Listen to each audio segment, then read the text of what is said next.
So, yesterday was the release of the first episode of Marvel Studios' What If, the new animated series on Disney+, the first ever animated series by Marvel Studios, with the title of the first episode being, and the whole premise being, what if Captain Carter were the first Avenger? So, this has been a show that I've been looking forward to for a long time, so I'm excited to do a spoiler review of the first episode, and then in October, I will do a spoiler review of the whole season as a whole.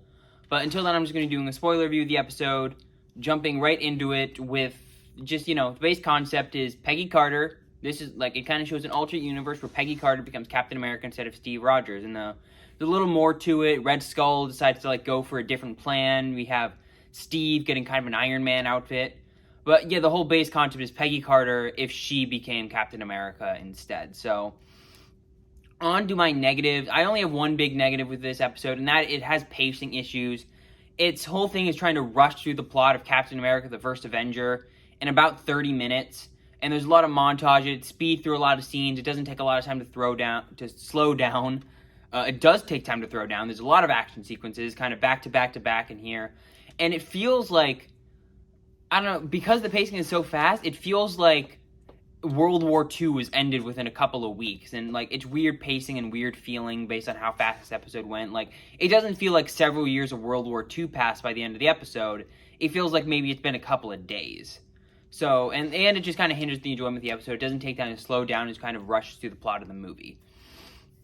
Some things I'm mixed on. First off, the dialogue. I didn't think that was that great. Some of it felt kind of forced, especially all of Peggy Carter's kind of what in heavens, kind of all of her exclamations, sounded like they were trying too hard to be British, if that makes sense.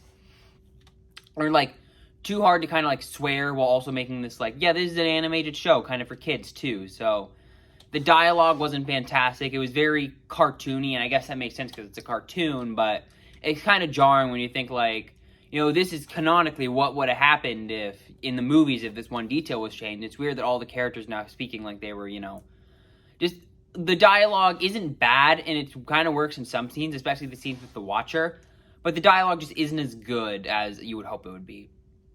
Another thing that I'm a little mixed on is the voice acting. Now, don't get me wrong, I loved hearing the return of people like Sebastian Stan and Haley Atwell, and Jeffrey Wright is fantastic as the Watcher. But I thought wasn't the biggest fan of Josh Keaton as Steve Rogers. I thought his voice was a little too deep. I feel like actors like Stanley Tucci and Toby Jones, they're brought back for one or two lines, and it seems like I wish they had a bit of an expanded role in the episode. Going on to the thing, it's I wish this episode was longer and had more time to flesh everything out. And finally, one thing I'm mixed on is just the fact that I'm not necessarily the biggest fan of the implication where the episode kind of shows us if Captain Carter had been part of Captain America's squad, no one would have died. Bucky wouldn't have fallen. Steve would have been okay. It's weird, and we see her doing all these sorts of feats that Steve was never able to do, and it's kind of weird, Captain Carter is going through all these missions, no one dies, she's doing a bunch of things that Steve can't. I think that's a little weird. I thought it would be cooler if her journey paralleled Steve more, same powers, but she still experienced loss, and it's just kind of showing her tanking through World War II with barely any consequences. The closest thing she had to a consequence is that Steve Rogers fake-out death. And I thought, at first when I thought he had that, I was okay, that works, that's cool for the alternate universe. Steve Rogers would have died in battle if Peggy Carter's Captain America, but they revealed, nope, he's totally fine. So that irked me a little bit. On to the positives. First off, it's still just a cool and fun concept to explore, seeing Peggy Carter get the super soldier serum and seeing her take Steve Rogers' place with her cool costume and the shield.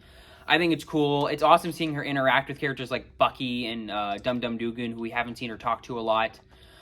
The animation is just fantastic. It's a cool mix of 2D and 3D, kind of similar to Star Wars Resistance. And even though I think sometimes it doesn't sync up with the dialogue perfectly, I thought it worked for the action sequences, and it was all just visually great. And speaking of which, the action sequences, even though I think Peggy was a little overpowered at points, I still thought it was stunning as she beat up Nazis, and it was just awesome. There was the whole cool scene of them fighting the big squid thing, and I just thought the action was genuinely fantastic. And I had some complaints about the voice acting, but it's still cool to hear all these great voices. Neil McDonough, Stanley Tucci, apologize if I'm getting the names wrong. Sebastian Stan, Toby Jones, Haley Atwell, all these cool actors. And then, of course, at the very end, we got Jeremy Renner and Samuel L. Jackson, which is a cool little cameo.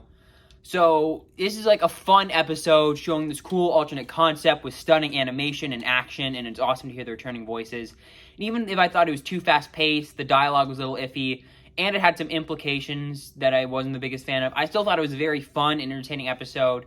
This was one of the episodes I was less excited for going to the series anyway, and I'm very excited for the future of the show, regardless of how I thought this episode was just solid, but not amazing.